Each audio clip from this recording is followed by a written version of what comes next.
안녕하세요, 블랙홈입니다. 큰일이네요. 저는 지금 프랑스의 반이라는 시골 마을에 왔습니다. SNS로 만난 할머니 댁을 방문했는데 갑자기 정전이고 호스트와는 연락이 되지 않네요. 온 집안이 어둡고 보이는 게 없습니다. 그럼 몇 시간 전으로 되돌아가 보죠. 드디어 할머니를 만났습니다. 키 177에 당당한 체격에 아드님은 무려 198cm의 압도적인 골격을 지닌 분이었습니다. 우리는 할머니 댁에서 선물을 교환하며 오랫동안 이야기를 나누었습니다. 인터넷에서 처음 알게 된 사이지만 할머니는 정말 흥미롭고 특별한 분이었습니다. 가족들과 함께 프랑스 가정식 요리를 즐겼는데 의외로 독일 요리에 가까운 느낌이었습니다. 사워크래프트의 햄, 감자 요리가 곁들여졌고 그 맛은 기대 이상이었습니다. 특히 소세지가 인상적이었죠. 한국에서 먹던 햄과는 완전히 다른 깊은 풍미가 있었고 함께 곁들인 무, 사워크래프트와의 조화는 정말 일품이었습니다. 화이트 와인이 눈앞에 있었지만 쉽게 손이 가지 않았습니다. 처음 만난 자리인데다 SNS를 통해 알게 된 인연이기에 아직은 조심스러운 마음이 컸습니다. 조금씩 경계를 허물어가는 과정이었죠. 식탁에 놓인 접시가 눈에 띄네요. 뒤집어 보니 잉글랜드 영국산이고 그림은 런던 타워였네요. 프랑스 접시이길 기대했는데요. 식사가 끝난 후 디저트로 등장한 케이크도 맛있었습니다. 시골 마을이라 큰 기대를 하지 않았는데 라즈베리와 초콜릿의 케이크가 참 맛있네요. 전체적인 베이커리 수준이 높다는 걸 다시 한번 느끼게 됩니다. 이렇게 따뜻하고 맛있는 시간을 보낸 후 숙소로 돌아왔는데 이게 웬일인가요? 갑자기 정전이라니. 할머니와 연락만 돼도 걱정이 안 될 텐데 연락도 되지 않고요. 저 혼자만의 여행이 아닌 딸 아이와 함께하는 여행이었기에 혹여나 무서워할까봐 장난스레 스파이 놀이를 하기로 했습니다. 하지만 이 집은 생각보다 훨씬 컸습니다. 2층짜리 집에 방이 6개, 화장실도 3개나 있었죠. 혹시라도 외부 침입이 있는지 확인하기 위해 현관문과 2층 방으로 연결되는 문 앞에 동전을 세워두었습니다.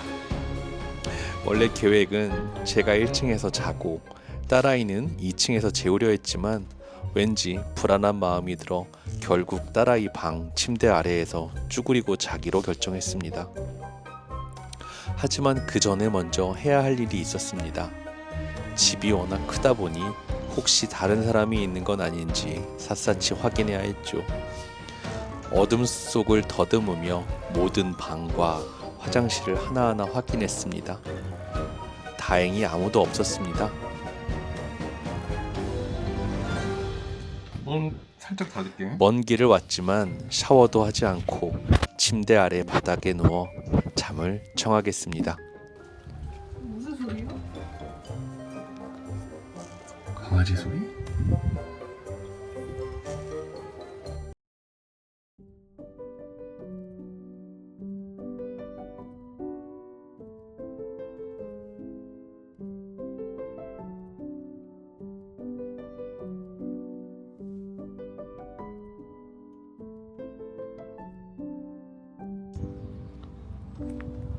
마침내 전기가 들어오려나 봅니다.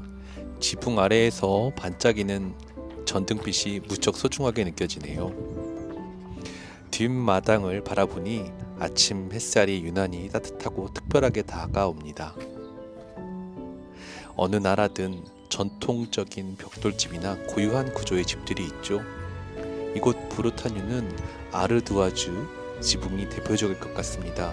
살짝 푸른빛을 도는 회색의 재료가 아르두아즈, 즉 우리나라 말로 편암이라고 해요. 얇게 쪼개지는 돌의 특징을 이용해서 지붕을 엮는다고 합니다.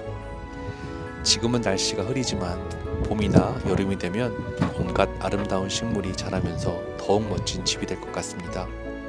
아마도 오래된 아르두아주 벽돌집에 문과 샤시 창문을 추가로 공사한 것 같고, 내부도 벽돌 외에 바닥을 새로 마감하고 페인트를 칠해 깔끔하게 정리한 듯 보입니다. 바깥 풍경을 바라본 후 거실을 살펴보았습니다.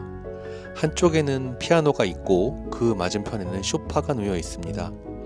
좌측에는 TV가, 우측에는 벽난로가 있으며 정면으로는 마당을 볼 수 있는 큰 창이 자리하고 있습니다. 최근까지 폭풍우가 계속되었지만 날씨가 따뜻해지면 이곳에서 바베큐를 하며 좋은 추억을 만들기에 딱 좋은 장소일 것 같습니다. 아주 특이한 형태의 벽난로가 있습니다. 아래쪽과 위쪽에 여러 개의 파이프가 눈에 띄는데요. 기존 난로들의 단점은 단순히 복사열을 통해서만 공간을 따뜻하게 만든다는 점이었죠. 그런데 이 난로는 그 단점을 보완하여 복사열뿐만 아니라 공기가 순환되도록 설계된 제품입니다. 차가운 공기가 아래쪽에 구멍을 통해 들어가고 난로 안에서 데워진 후 위쪽으로 따뜻한 공기가 배출될 수 있도록 만든 독특한 구조를 가지고 있네요. 이 난로의 이름은 블로르잔이라고 하네요. 홈페이지에 들어가서 살펴봤습니다. 여기에 설치된 기본 모델은 3,500유로 정도이고 하단 거치대와 난로를 둘러싸는 세라믹 구조 등의 옵션을 추가하니 6,400유로까지 금액이 올라가네요. 비싸지만 언젠간 저도 이런 멋진 난로를 갖고 싶습니다. 이 소파에 앉아 TV를 보면서 창밖을 바라보고 바베큐를 굽고 때로는 이곳에서 음식을 먹으며 거실을 즐기는 모습을 상상해 봅니다. 딸아이도 이제 슬슬 출발할 준비를 하고 있네요. 이곳을 둘러보면서 문득 이런 생각이 들었습니다. 아마도 이 집에서 할머니와 자녀들이 함께 성장하며 생활하지 않았을까 하고요. 지금은 에어비앤비 숙소로 운영되고 있지만 식기와 세제 그리고 요리 도구들이 너무 많아서 오랫동안 직접 사용해 온 집이라는 느낌이 듭니다.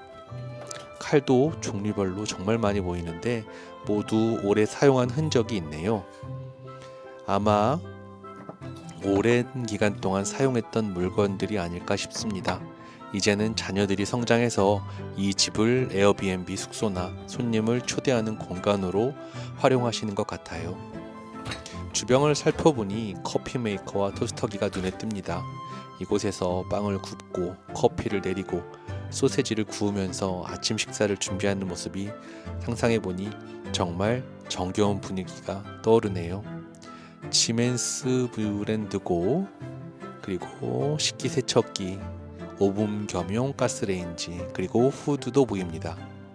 시간이 있었다면 이곳에서 요리를 해먹고 직접 고기도 구워 먹었을 텐데 아쉬운 마음이 드네요. 그런데 가스가 들어온지 확인해보니 별도로 가스 밸브를 열어야 하는 것 같습니다. 불이 들어오지 않네요. 어제 저는 할머니께 선물을 드리면서 티를 사다 드렸는데 다행히 정말 좋아하시더라고요. 아마도 평소에 차를 즐기시는 분이신 것 같아요. 우리나라는 바닥 난방이 일반적이지만 이곳에서는 라디에이터를 사용합니다. 거실과 화장실에도 라디에이터가 설치되어 있네요. 그리고 어제 몇 번이나 조작했던 두꺼비 집이 눈에 띕니다. 전기가 나가서 계속 만져봤는데 결국 원인을 찾지 못했죠. 제가 묵을 예정이었던 1층 방을 살펴보았습니다. 화장실이 앞에 있고 그리고 전체적으로 깔끔하게 도색된 것 같네요. 내부에 샤워 시설이 따로 마련되어 있고 간단한 세면대와 샤워 공간이 갖춰져 있습니다. 그리고 저 벽에 있는 라디에이터가 참 마음에 듭니다. 우리 집에도 하나 가져다 놓고 싶습니다. 여기서 2박 3일이나 3박 4일 정도 머문다면 더 많은 것을 경험하고 즐길 수 있을 텐데 시간이 부족한 게 아쉽습니다. 창밖으로 보이는 프랑스 시골 풍경이 참 여유롭고 아름답네요.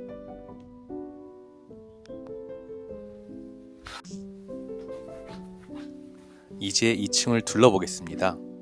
여기가 1층에서 2층으로 올라가는 계단입니다. 먼저 나무로 된 어제 스파이놀이 동전을 놓았던 문이 보입니다.